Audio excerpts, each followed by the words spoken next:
So many people that I've been seeing lately have been complaining that the turtles are spread out through the factions, but I'm kind of okay with it, and I want to talk about why. Hello everybody, I'm Roadblock, and this is a Raid Shadow Legends video. If you watched my video where I talked about getting the turtles, you'll know I recorded this a couple days before it came out, if you recognize the shirt, but and how tired I probably look. But I really wanted to talk today about the fact that the turtles are kind of spread throughout the factions and maybe not all assigned to Lizardmen or Shadowkin. And I really did want to address that a little bit because I think it was actually a pretty good decision, and it allowed them to have way more creative freedom with the kits and the skills and everything else, right? So Plarium has kind of gone in a direction with their champion pool that has put them, it can handcuff them sometimes. What do I mean by that? Well, we have these faction unity champion, right? So let's assume for a second that they were all Shadowkin. You have Lady Mikage. So you have Lady Mikage, and then you would theoretically, in this world, have all of the turtles who all have the same passive where they all attack when every other one attacks. I know that won't interact with Lady Mikage's A1, and it still would even if they're in different factions. But then, you know, if you consider like faction unity champions and, you know, this being all of the turtles, so you're going to get, by the way, I don't really know what Tetsuya does, so I'm not going to go into his kit right now. But if they were all in Shadowkin, right, then you're going to have, you could put faction unity and the 4 turtles who also have another unity ability with Leonardo. And I feel like it's just going to get out of control pretty quickly. And so if we want to enjoy Leonardo's kit and the kit of some of the other champions, it makes a little bit of sense to kind of put them in different factions. Listen up, I just got a new promo link that you can use to follow along with me on my latest free-to-play adventure and get a free Elenaril as well as 3 more powerful epics as you level up. Here's how to do it. Log out of Plarium Play and uninstall. Click the link in the description and register with a brand new email. Launch Raid and complete the tutorial. Go to your inbox and claim your first champ. Don't miss out on your chance to get Elenaril right after signing up, as well as Fayne,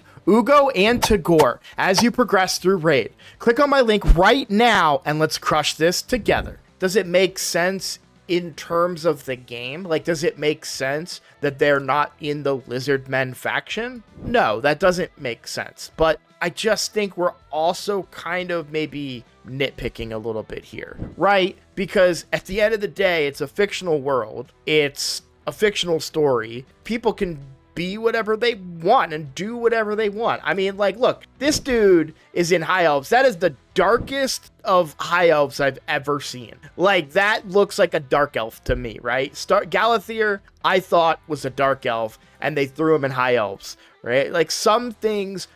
This is a freaking lion bird thing. Datura Rhymehide, right? A chimera is what it looks like. An ice chimera. And it's High Elves. It's not Beast, right? They do stuff in this game. I don't think that we need to read super heavy into it. Now, the counter argument is, well, for Asgard, they put everybody in the barbarian faction. So you have Thor, you have Freya, you have Loki, and you have Odin. Yeah, and that's a really strong faction. You know what I'm saying? Like, like, the champions in this are strong. It's kind of good that their faction unity champion is maybe a little bit weaker than some of the other faction unity champions. Otherwise, this would be, like, insane. I mean, you could put Thor, Freya... You know, you could put them theoretically all together, all really good, except for maybe Loki. Not that Loki's bad, I'm not a fan.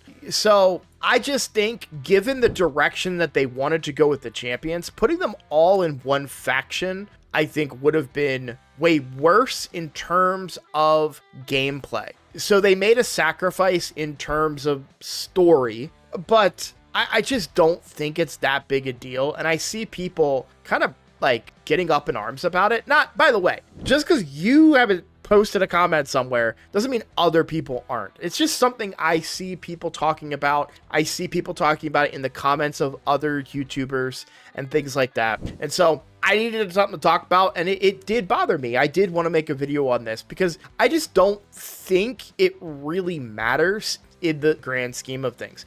The other thing I wanted to talk about too was April O'Neil. So if you go back and you watch my original video where I reviewed them, it was my first ever embargoed content that I had access to. And I said that I really, really liked what they did with April O'Neil. I still stand by that. I'm in the minority here. I realize that a lot of people look at that and go, what is that? But if I was to take the design, the classic design of April O'Neil, and I say classic, let me be clear about what I'm talking about. I'm talking about the 80s cartoon April O'Neil, and put that into a fantasy world with modern looks. I mean, she was known for wearing a yellow jumpsuit. This is about as jumpsuit as you can get, but they threw a corset in there because medieval, right? I don't really have a problem with this. I mean, this, like, did people cut their jackets to be that short in medieval times? No, they didn't. I would also go as far as to say that I don't think women dressed like that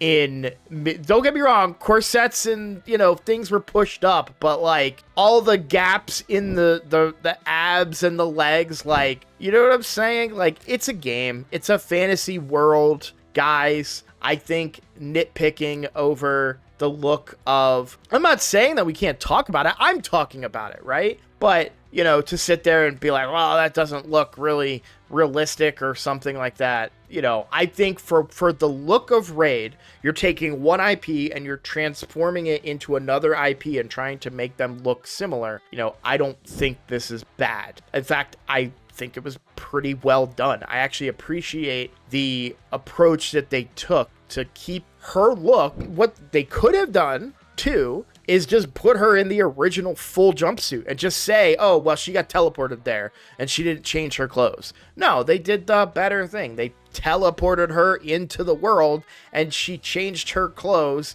to match kind of the world. So I'm just saying, guys, this is just my opinion. I know I'm going to get a lot of hate in this video, but the good news is I'm not reading these comments for a couple of days because I'm out of town. So I'm going to spare myself, but I think they actually did pretty good. I enjoy the look of April O'Neil, and I understand why they are spread out amongst different factions. Is the story excuse kind of lame? In my opinion, it's a little lame, honestly, but I understand why they did it, because from a gameplay perspective, they were able to do some really, really cool, unique things that made these champions feel really freaking cool. All right, like this passive and this Leonardo Unity thing is so unique in the game. It's so cool. I'm so excited for it that I'm not gonna complain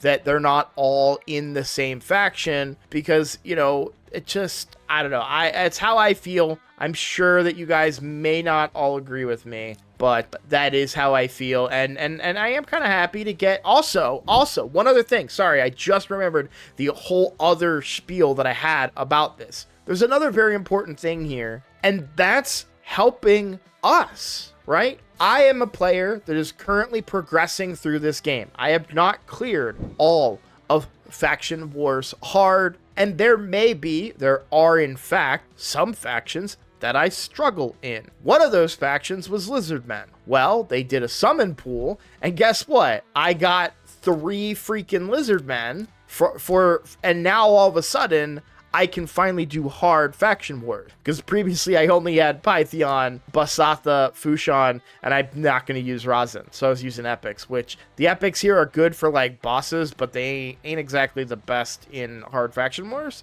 So now I have a team. Just imagine, like, it can be a little like frustrating if you're a player, and let's say that your hardest area of the game, you don't have any legendaries in the Banner Lords because you're a newer player, and then they put all of them in Shadowkin, where you happen to have a free ninja and a Lady Mikage, and maybe you got lucky enough to pull a Harima, right? Plus, they have really good epics in this faction. And so now all of a sudden, you have like a stacked Shadowkin team, but that doesn't help you in your Bannerlords faction wars. That doesn't help you in your Barbarians faction wars where you have no champions, right? So, like, there is a plus side for the players too, especially the new ones. And let's not forget again, why is Raid Shadow Legends partnering with Teenage Mutant Ninja Turtles? They're partnering with Teenage Mutant Ninja Turtles to get people to play their game. So this is for new players to come in